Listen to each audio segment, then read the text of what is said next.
Welcome back and buckle up because today we are going back and reliving Welcome to Plathville Season 1. We've structured our lifestyle here so that we can retreat to our piece of heaven on earth. This show is currently on Season 8, but I feel like it's very interesting to take a step back and look at where these people got their start, because where we've ended up is crazy. This family has been displaying these same patterns now for 8 years live on television, and I want to go back and look at it. And I feel like right now, to understand the family dynamics that they have in Season 8, it is so important to go back to Season 1 to understand how we got here. Because nothing's new. Nothing's changed. The things that they are doing to Veronica and to Zach in current, like Season 7 and 8, is the same thing they were doing to Olivia in Season 1. So in order to fully understand and appreciate what the Plath family is going through now, let's look back at Season 1 and look at where everything started. Before we deep dive into Season 1, I do want to get a few disclaimers out of the way. While the show is on Season 8, while I am going over and recapping Season 1, I am going to try to stay as unbiased as possible. I am going to do my best to not let current situations or situations that come up in later seasons affect the way I'm talking about people in Season 1. Now, I am not perfect, and I definitely feel some type of way about a lot of these people, so I will not do this perfectly, but I'm going to do my best to only judge people based on the actions of Season 1 and what we are seeing in that season. That being said, I am also a certified member of the Barry Hate Club. I think that man has bodies buried on that family farm. I have no proof. I can't put my finger on it. This is all alleged, but he gives me the creeps and I do not like him. So if I happen to have a few out-of-pocket remarks for Barry, I'm sorry, it's personal. I can't help it. Without further ado, let's get into Season 1 of Welcome to Plathville. Heaven on earth. So the parents of the Plath family are Kim and Barry Plath. When we meet them in Season 1, they have been married for 22 years. Important note here is that their relationship was very short before they got married. They were married about 3 or 4 months after they met. That's important now and in the future. Kim is an FSU graduate who is in a sorority, and it's implied that she was a huge party girl and like drank very heavily. Kim even tells one story about waking up one morning after a night of drinking in the driver's seat of a car that was like parked on a lawn. So like she not only like drank heavily in college and like partied, she also made very bad decisions while doing that. She was raised by a single mother who was an alcoholic and was in an abusive relationship. And that life experience really shapes why she raises her kids the way she does. So that's why Kim raises her kids in this like ultra conservative environment. Barry, on the other hand, is a puppet who came to life and just gets off on the fact that his kids are so sheltered and like don't know anything about the real world. We've never had any carbonated sodas around. They know what a Coke is, but they don't know what a Coke is. Can you believe that? That is so off the wall. Like he's like so excited about the fact that his kids are so sheltered with like zero thoughts for the repercussions of having your kids be that sheltered. But whatever. Heaven on earth. So Kim and Barry have 9 children that they raise on this ultra conservative farm in rural Georgia. And when I say ultra conservative, I mean they don't even go to like an organized church, because Kim and Barry decided that they didn't like the teachings of an organized church. So the kids are homeschooled. They do not listen to music. The girls do not wear jeans. And that's actually a huge point of contention with one of the daughters. They do not eat sugar. They have no alcohol in the house. Very, very sheltered. The oldest son even says that he used to repair an old radio just so he could listen to country music. They don't celebrate any holidays. So like no Christmas, no Halloween. They don't celebrate any holidays. And they do not have any like TV or movies or anything like that, obviously. We have limited technology. We have limited computers. They don't play video games. So we have the youngest kids who in Season 1 don't really play much part because they are so young. We have Mercy, who's 6, Cassia, who's 7, Amber, who's 9, and Isaac, who is 13. I love soccer and football and basketball. Do you know who Tom Brady is? I don't think so. The next oldest is Lydia, who's 15. She is essentially an extra parent to all the kids in the house. Her parents give her all the responsibility, and she is really the only one shown like helping with housework or feeding the family, cooking, things like that. It's always only her. Around here, I'm more the responsible one. I'm not bragging or anything, but that's just my personality, I guess. It's usually up to me to make sure everything gets done. So Lydia, what do you like to do for fun? Well, I'm not sure. We then have Mariah and Micah, who are like the rebels. Mariah is 16 and Micah is 18.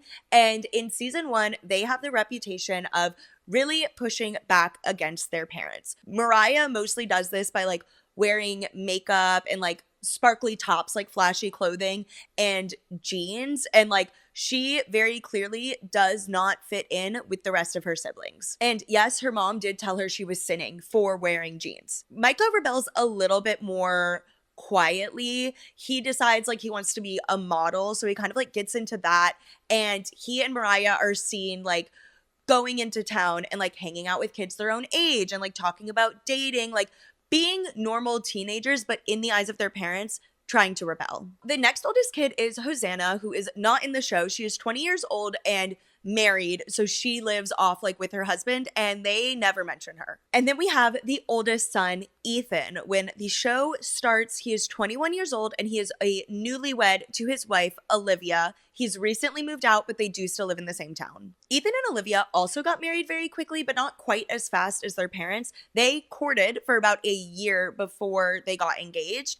And at the start of the show, they've been married for 6 months. Olivia came from a similar but less strict background than Ethan. She was raised very religious and she was homeschooled, but she didn't have quite all the restrictions on her that Ethan did. Like she watched movies, she drank soda, things like that. And in season 1, they are really setting up that Olivia is kind of a bad influence because she's been introducing Ethan to like secular things. She takes him to the movie theater and she gave him his first soda. She watches the TV show Friends with him. And these are all things his parents just like do not approve of. I took him to his first basketball game. I took him to his first time in the movies. Since we've gotten married, it's been a long process of like introducing him to all these different things and just like letting him get his feet wet and see what he thinks about stuff. Olivia has introduced me to some TV shows. She watched more TV growing up than I did. We didn't ever watch TV shows. One of the big ones that we've been watching lately is Friends. It's a really funny one, I like that. We see tension brewing between Kim and Olivia really quickly. Like before the show even started, Kim told Olivia that if Olivia had alcohol at their wedding, nobody from Ethan's side of the family would come. Heaven on earth. Kim's main issue with Olivia is that she thinks Olivia is way too worldly and rebellious. Keep in mind, Ethan and Olivia did not date. They courted. They had a courtship. Really shocked at like the differences in how we grew up and how I would make like a movie reference or start singing a song. He'd say, I have no clue what that is. Where is that from? And it was just a good reminder to me that even though we both grew up in conservative homeschool families, people do things so different. She was not raised in a traditional manner either, and she's still not good enough for Kimberly Plath. And like, just to emphasize how strict Kim and Barry are, they do not like Olivia. One of their main points about not liking Olivia is that her and Ethan go to church. They don't like that those two go to like a real organized church, which in most religious families, going to church would be like a huge green flag. Somehow they twist it that Olivia is the problem and that is not okay. Because Kim has so many issues with Olivia, Olivia is not allowed around any of Ethan's siblings unsupervised. He is not allowed to hang out with his siblings unsupervised, because they are worried they will be a bad influence on them. This is especially important when it comes to the relationship between Mariah and Olivia. Right away, these two are peas in a pod. I feel like you can tell Mariah is so excited to finally have somebody from outside the family who wants to like get to know her, who wants to listen to her and doesn't just want to judge her for like being a little different. Mariah wants independence so badly. She tells Olivia that she feels super misunderstood in her family and like very isolated. So Olivia naturally steps in as a big sister role. Because Olivia wants to give Mariah a little bit more independence and freedom, Olivia, who is a wedding photographer, hires Mariah as a photography assistant and invites her on a work trip to California. Mariah begs her parents to go, like begs, and her mom gives her the ultimatum that if Mariah can finish all of her schoolwork, like all of her homeschooling work, then she can go. Mariah is incredibly behind. So we literally get clips from her parents and like her sister being like, there's no way she's going to get all of this done and be able to go on the trip. However, Mariah does get all of her schoolwork done, and true to their word, Kim and Barry do let her go on the trip. So Kim and Barry's main concerns about this California trip is that they do not agree with the California culture. In Barry's own words, he's worried about drugs, human trafficking, homelessness, and liberals. Heaven on earth. That's why he doesn't want Mariah to go to California. They're also worried about Mariah spending more time with Olivia because, again, they think Olivia is a bad influence. I feel like as Mariah's growing up, for whatever reason, she's pulling away from me and away from Barry. In a way, this trip with Olivia has planted seeds that further the division between us. But nonetheless, Mariah gets to go on this trip. And their main reasoning for letting Mariah go on this trip is they decided it would have caused more problems to not let her go because she would have like seen it as a challenge and like rebelled more. So they kind of just like chose their battles and were like, fine, go to California. Mariah has a very interesting time in California. This is her first time on a plane, her first time on a train, her first time seeing somebody on drugs, and her first time being catcalled. So a lot of new experiences for this girl just on this one work trip. So they're in San Francisco for this trip, and as part of it, they go on a sightseeing tour, which takes them through some of the gay neighborhoods in San Francisco.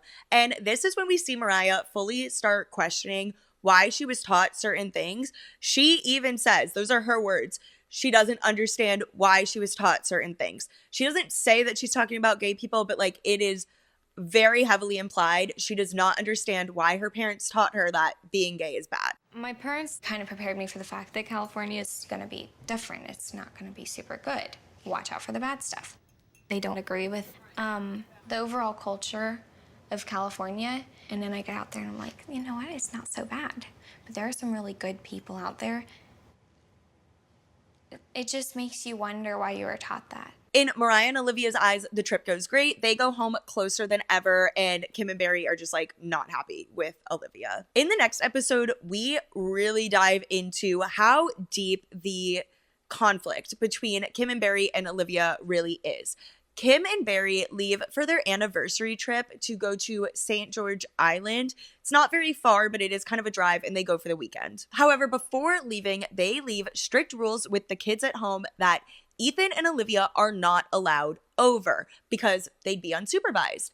They are telling their eldest son that he is not allowed to go visit his siblings while his parents are out of town because they are worried about his wife.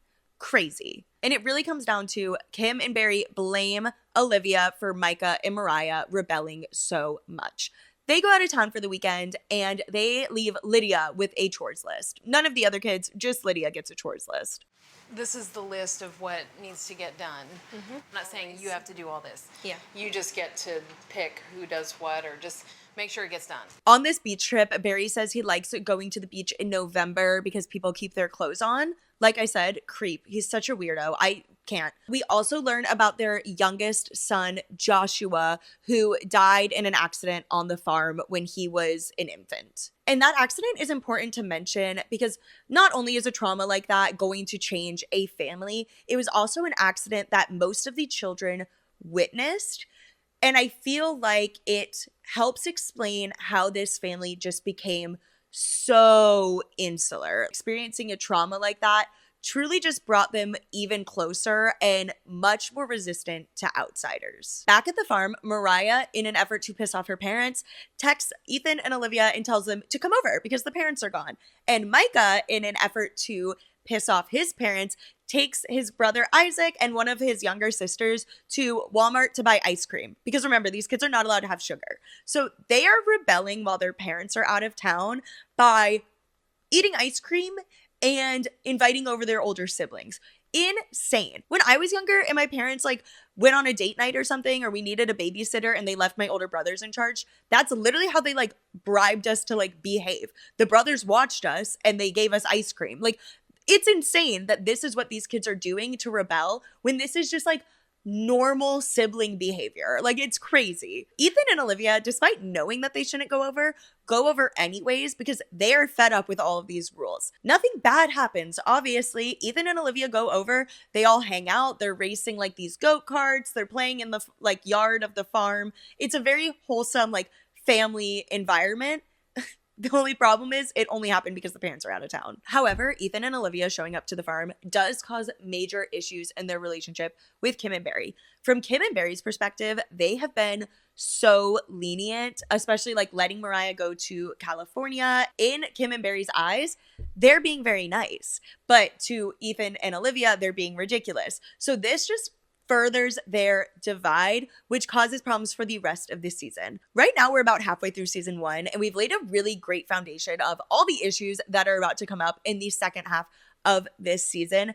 But talking about this family makes my head hurt, so I'm going to take a little break. Thank you so much for hanging out with me, and I will see you in part 2, where we really dive into this divide between Kim and Barry and Ethan and Olivia. Bye! Heaven on earth.